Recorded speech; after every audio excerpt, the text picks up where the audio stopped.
Tonight on the Henry Rollins Show, we sit down with Samuel L. Jackson to talk about his latest role in Resurrecting the Champ and what it was like for Sam to be on the front lines of the civil rights movement. And later, the first televised musical performance in America from global superstar Manu Chao. It's going to be a great show, folks. Stick around.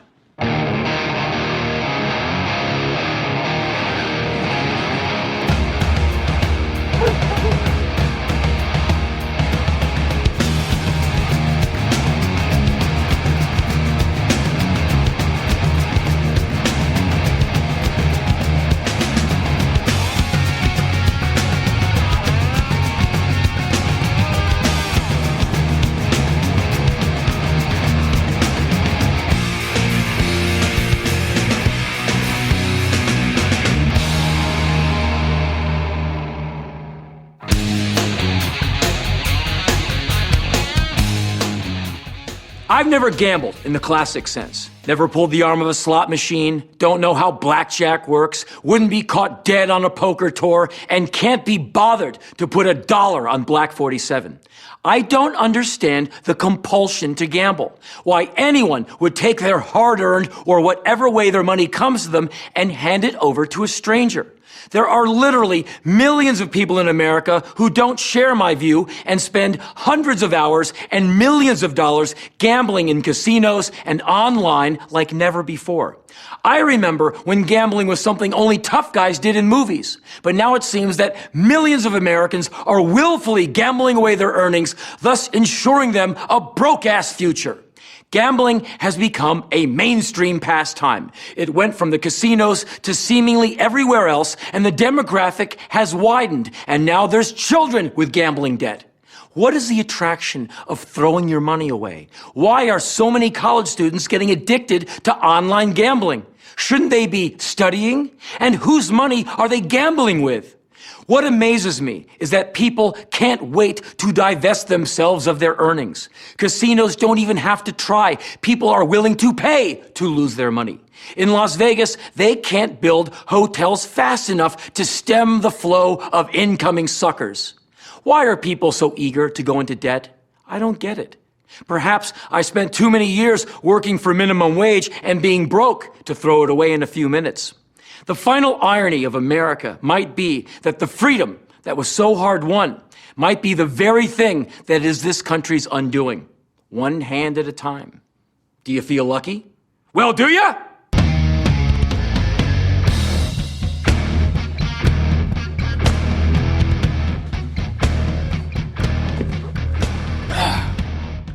Samuel L. Jackson is joining us tonight.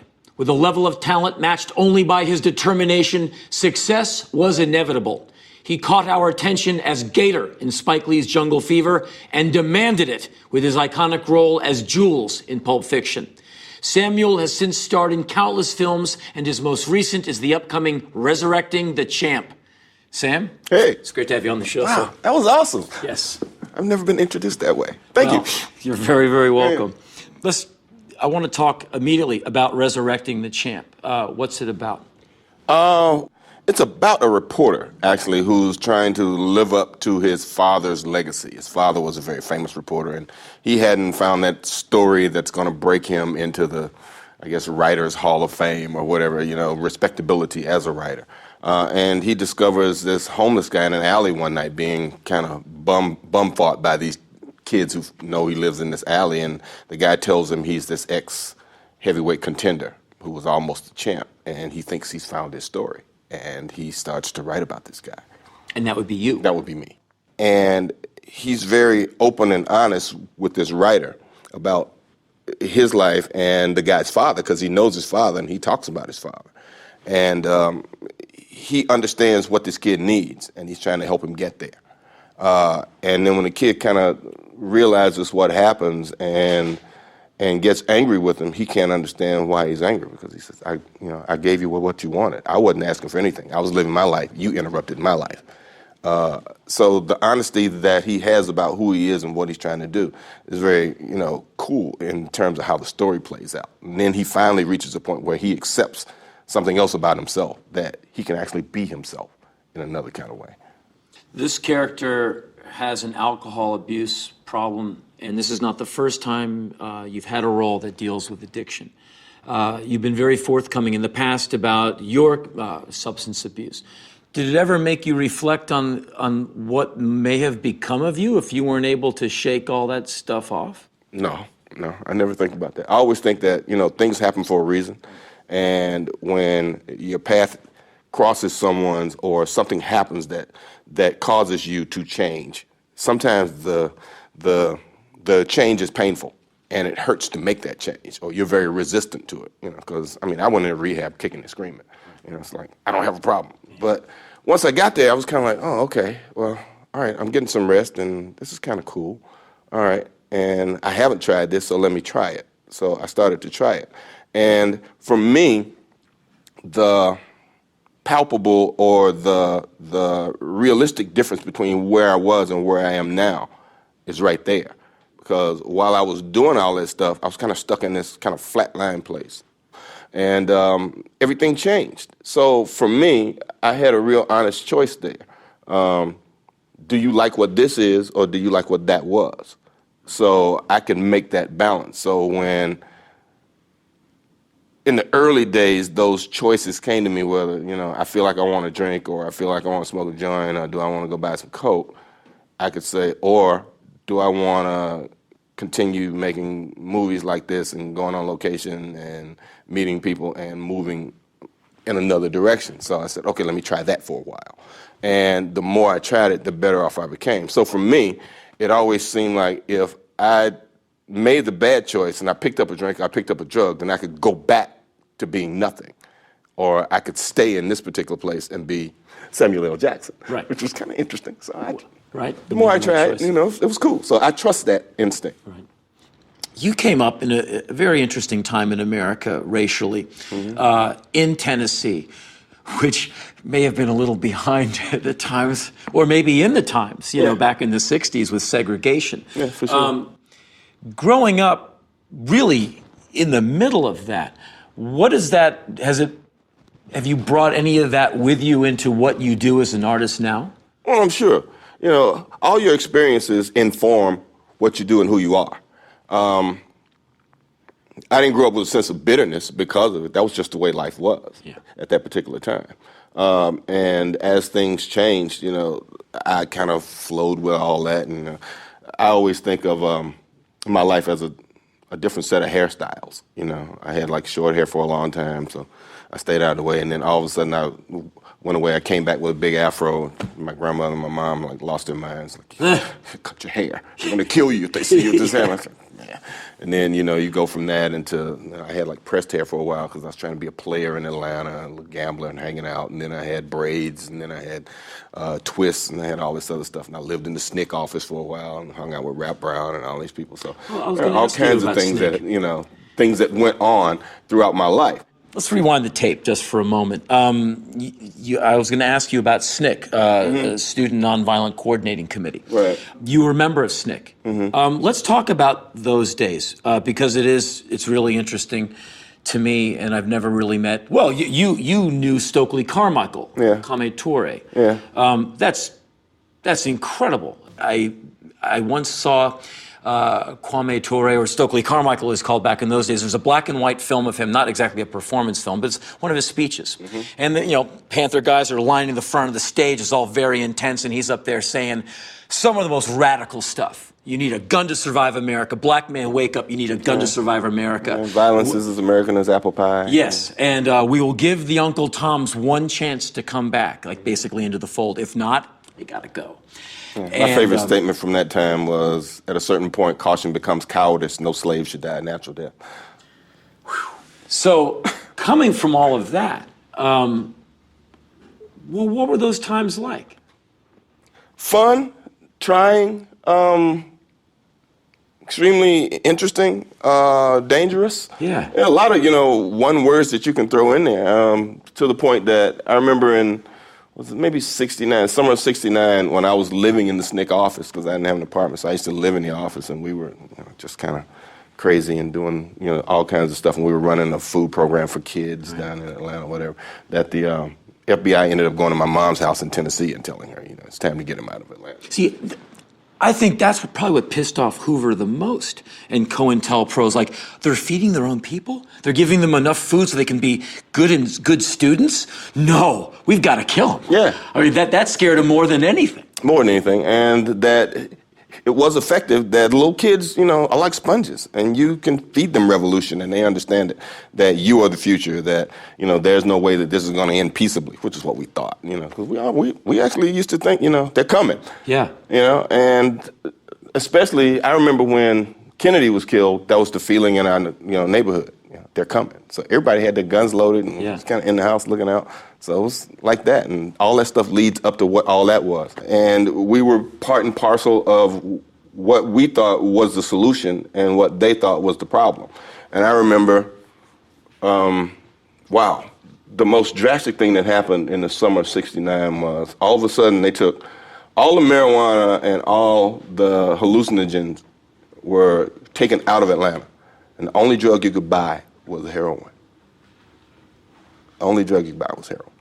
And we were drug users, so we started using heroin. Good planning. Get everyone doped up. People started dying off. People started ODing, dying, just became, useless, worthless junkies. And that was the most effective diffuser of the revolution that they, came up with, and it worked. But to be in what we really thought was a revolution, I mean, people were dying. I remember when Dr. King was assassinated, I flew from Atlanta to Memphis and marched with, those people that night. You were an usher at his funeral. The next, yeah. Well, what was that day like? Wow. Pretty solemn. Things had calmed down quite a bit, because I remember the night Dr. King was assassinated, I was at a campus movie. Me, a revolutionary, because I still like movies. But so I was at a campus movie, and the movie was John Goldfarb, Please Come Home. And a guy came in and said, Dr. King has been killed. You motherfuckers are sitting here watching a fucking movie. We need to be in the streets tearing some shit up. No. And everybody's like, all right. We will. Just let us finish watching the movie. It was like that. So we actually finished watching the movie. And sure enough, we went out and tore up our own fucking community like everybody else did. In fact, my roommate got arrested that night. It was the first of many arrests in his life, because he was sort of, he was part of our group. But after that particular night, when he got arrested for the first time, he started getting arrested more and more and more until he got accused of bank robbery. They finally put him in prison for bank robbery, and he spent a lot of time in jail. Because it seems to me like when that happened, it must have been a wake-up call to a lot of people. Like, your signs, your protests. If you step too far over the line, guess what? We just kill your guy.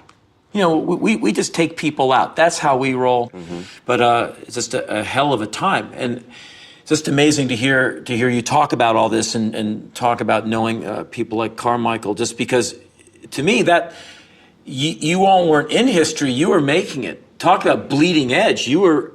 Yeah, we're riding around in cars and we're like doing things. I mean, we're like, buying guns with stolen credit cards and doing all kinds of crazy stuff, which kind of put us on the radar anyway. Yeah. Because we were trying to get ready for it. And then, there were certain people around us.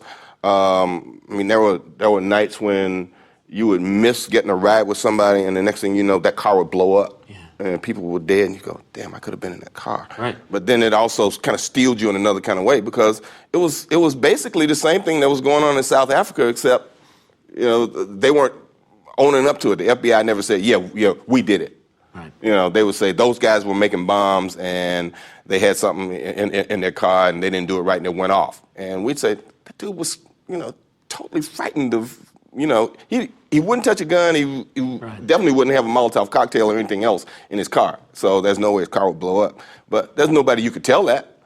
Right. Or who were you going to tell? And what were you going to say that you knew about it? So if you knew about it, then you're a part of it, and then we're going to arrest you, we're going to do this. So there were all kinds of things going on. That was essentially almost like apartheid in a certain kind of way, but they were just a lot more surreptitious about it. Right.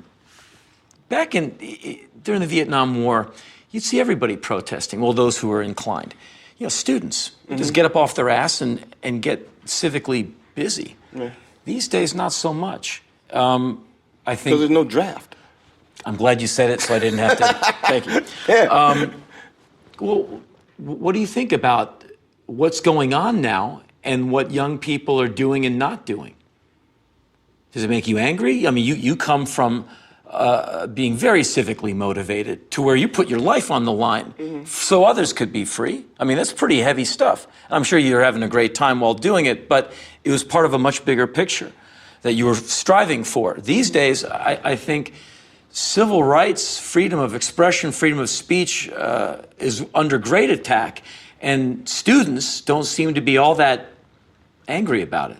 Well, because, I mean, there's no threat to their quality of life, you know, in terms of who they are, where they are, and what and how it particularly affects them. I guess for us, because there was a draft, and if you didn't do well in school, or if you were from a certain economic strata, you were going into the army and you were going to be used, which is pretty much what's happening now. I mean, the kids that volunteered so that they could get, you know, use of the GI Bill and go to college and buy a house or take care of their families or do whatever. And most of them probably never expected, you know, they were weekend warriors. They never expected to have to go and do anything. Now they're stuck in this place getting blown up every day. And, you know, we're worried about whether Paris Hilton goes home on the weekend. You know, it's like, how many people died that day when we wasted all that news time on that, you know?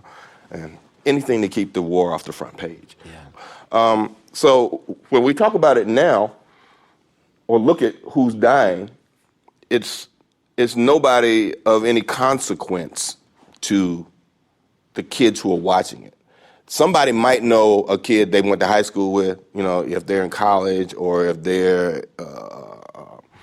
have a job now or they're working. But the only people who are really affected by it are the people who stayed at home or the people who didn't have the opportunity to go to a place of higher learning or who aren't out there striving to become affluent in another way or fighting to make a dollar because they understand that the gap between the haves and have-nots is getting greater and greater and greater. Because there used to be a middle class. Yeah. I used to kind of think I was lower middle class, you know, when I was growing up, but at least we were kind of middle class. Now there is no real middle class when you think about it. Yeah. So the people who are dying are, you know, people who don't have a voice anyway. They can complain about their kids, they can cry about their kids dying, but they don't really have a voice that the politicians care about or that the kids who are going to run the world in the next generation know or touch or came into contact with. So it's a very different kind of world out there, just because there's no consequence. Well, I very much appreciate that you said that. And I am a big fan of your work, but I greatly admire this life that you have outside of the film, just as an activist and someone, you know, who's seen it, done it, and is part of, I think, you know, good, positive, forward-moving change. Thank you. And thanks for being on the show. My pleasure. Right on. Yeah. Coming up later in the show, an exclusive musical performance from Manu, Chao. But first, a letter from yours truly.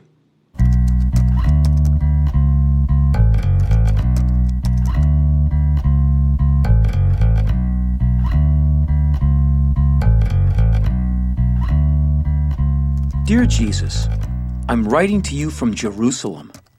I haven't seen anything like this since I went to Graceland. Fans, you've got 'em. There's a place called America. I'm sure you've heard of it. There's a lot of people there who dig you, man. Why, our president says that you changed his heart. He's sending in your children to fight the Islamo-fascists over there so we don't have to fight them back home. I know, man. There's millions of us who are up to here with this guy. Now, Jesus, I guess Mr. Christ would be a little too starched. I have to ask you, man, as far as the president goes, is this motherfucker, the psychotics in his posse, and his dim and bristling, albeit dwindling fan base, just one of your little tests? Is that why you rigged the elections, turned the American media into a bunch of cowardly douchebags, flooded the Ninth Ward of New Orleans, and set America on a crash course with disaster to get me to notice? You think this is funny? Actually, when I think about it, you really didn't have anything to do with any of that stuff, did you? I guess it's more my fault than anything for allowing all this to happen on my watch. Wow. I just learned a little lesson in civic and personal responsibility. Thanks, Jesus. Here's the big question, and I imagine you will leave me to answer it for myself. As far as Bush goes, am I this intellectually incurious rich bitch's keeper? Is he mine? That's a lot to think about. As I'm sure you're painfully aware, there are a lot of people in America doing some really awful things in your name.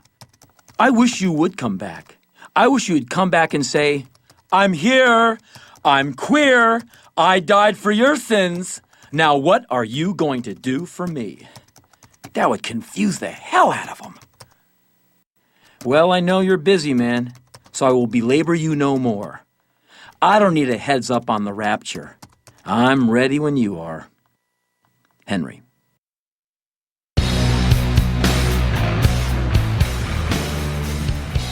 Manu Chao is a global superstar who was born in Paris, but his hometowns are too many to mention. Constantly on the move, Manu travels the world uniting people with a universal approach to performing and recording true rebel music. His unique melodies combined with outspoken lyrics are often delivered in multiple languages, making his sound unmistakable. When I heard Manu's Clandestino album, I became a fan immediately, and we are honored to have him on the show. Joined by the Radio Bemba sound system, performing Raining in Paradise off their new album, and making their television debut here in the United States, this is Manu Chao, live and uncut.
Go my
mantenga velocidad y rumbo.